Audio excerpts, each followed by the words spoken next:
The Darien Hell. Is the American dream worth it? Pain, despair, irreparable losses, and even emotional scars that can never be overcome. These are some of the countless traumas experienced by tens of thousands of migrants who, day after day, face the dangers of crossing the Darien Gap on the border between Colombia and Panama. So, what's the goal?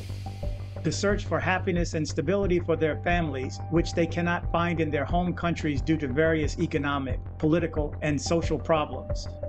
Is it worth risking their lives in endless ways through the jungle to reach the longed-for American dream? The Darien jungle is one of the most dangerous places in Latin America, with wild animals, cannibal tribes, and a myriad of dangers that anyone would hesitate to approach. Yet, day after day, it is traversed by thousands of migrants who, after crossing, leave behind the dreams they left behind.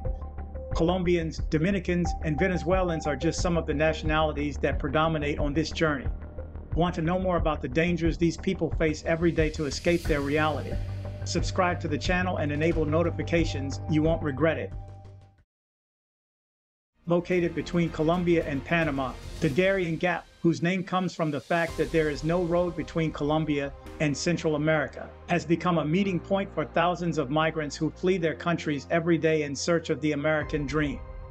A dream that seems close, but as the days go by, the illusions of finding a new life disappear along with the energy of the migrants who get stuck along the way. Is this the only way for migrants of different nationalities to escape the suffering of life in their countries of origin? For many, the situation in neighboring countries is as bad or worse than in their own countries, so settling somewhere in Latin America is not a viable option for them. For many, the United States is the only viable solution, and they cling to God to make their journey more bearable. The journey begins in Necoclí, a small community in the department of Antioquia, Colombia. This is the first destination for the migrants, who begin their adventure by taking a boat that will take them to a second destination to begin their journey.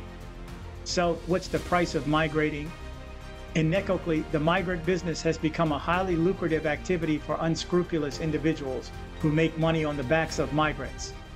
According to data compiled by various sources, this migratory phenomenon intensified throughout 2022 as biosecurity measures and restrictions were gradually lifted, to the point that more than 250,000 migrants were counted who managed to cross the jungle, not counting those who did not complete the journey. This data was provided by the Panamanian Ministry of Security itself. Once they arrive in this town in Antioquia, the migrants must pay a fee of $50 per person to the companies, Carib, SAS, and Catamaran, which have a monopoly on maritime transportation in the area. This is in order to be transported to the second destination, Acandí or Capurganá. For many, these prices represent the human decadence of these boat owners, who take advantage of the vulnerable situation of the migrants to profit from them, as different local media claim that the fare to transport a tourist or traveler is only $25. This means that the income for these companies amounted to $12.5 million. This is money that, for many, is stained with the pain, blood, and death of migrants who sacrifice to pay this fee to reach their destination. Once in Capurganá, migrants face an even greater problem. There is no turning back, and they are at the mercy of the so-called guides, who often act as a kind of trafficker, since the possibilities of extortion and fraud increase exponentially in the hands of these people. In this sense, last February, a Venezuelan migrant reported that he and his group were abandoned in this area, without the protection of any entity or institution that could help them, because when they arrived, these guides told them that no one had informed them of anything and that no one had paid to guide them to the border with Panama. It's an endless journey. Once inside, the nightmare begins, where migrants of all nationalities are exposed to the brutality of the jungle.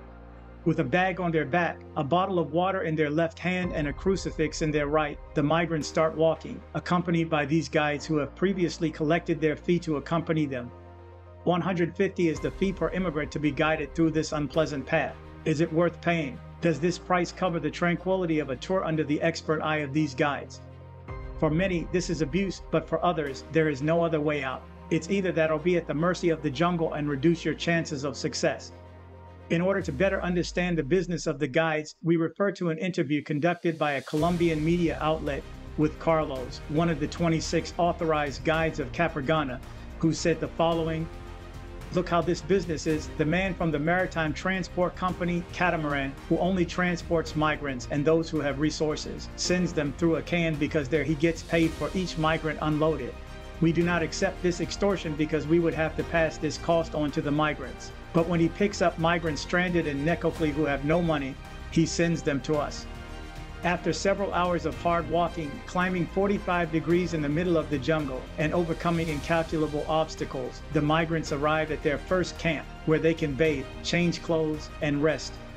Although it seems like a piece of heaven in the middle of this infernal forest, the truth is that from there, the guides leave the migrants to their fate, saying that they will have to negotiate with other guides who will take them the rest of the way.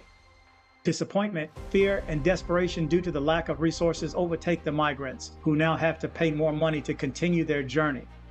You may be thinking, well, at least they won't have to pay more, but nothing could be further from the truth. This scenario will be repeated at least 3 more times during the entire trip.